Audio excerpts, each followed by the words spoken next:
আমার ঠাকুরকে নিয়ে সব আনন্দে মিলে আমি তার পরিবার পারিপার্শ্বিক প্রত্যেকের মঙ্গল কামনা করি পরমপিতার চরণে।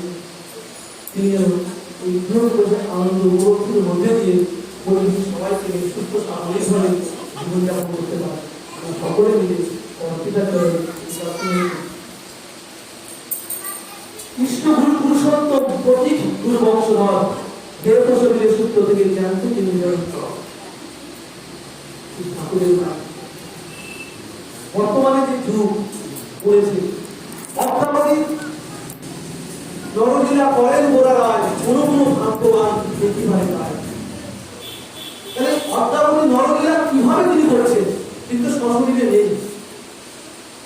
তিনি এইভাবেই করছে ইষ্ট গুরু পুরুষোত্তম প্রতীক গুরু বংশধর দেহ শরীরের সূত্র থেকে জ্ঞান তিনি নির্বাহ করা। এই যে তিনি জ্ঞান রয়েছেন ওই অর্থাৎ যে নরলীলা গুলো করছেন তারই বংশধর তার মুখনিষ্ঠিত বাণী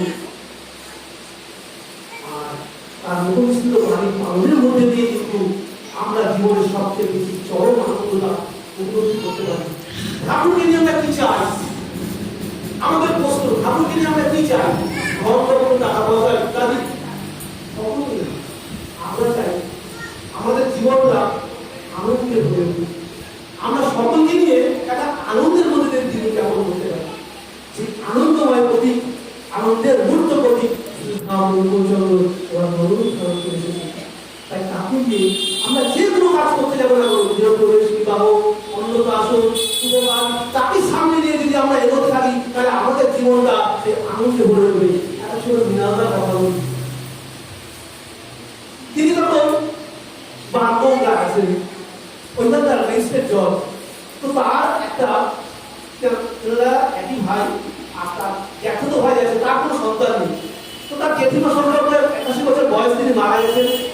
এবার সেই তিনাকে খবর করা হলো যে দেখো ওনার তো কোনো ছেলে পেলে নাই, একবার তো আপনি একমাত্র ছেলে, তো আপনাকে আসতে হবে মোকাবিলা করার জন্য।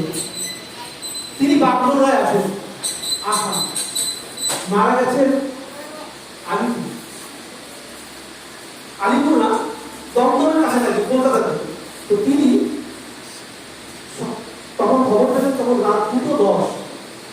হঠাৎ ফোনটা বেরিয়ে উঠলো, এখানে বলছেন তার আলোচনায় হঠাৎ ফোনটা বেরিয়ে ওঠার সাথে সাথে আমি এখন আপনি আমার বেশি মতো থাকে ওইখানটাতে, তাহলে দুঃসংবাদ এখন আপনি তো তোমার সাথে কত রাখি করে ফোন করে দেখলেন, বললেন যে না বলছেন মারা গেছে, এরকম দুটো বাড়ির ছেলে তোকে আসতে হবে।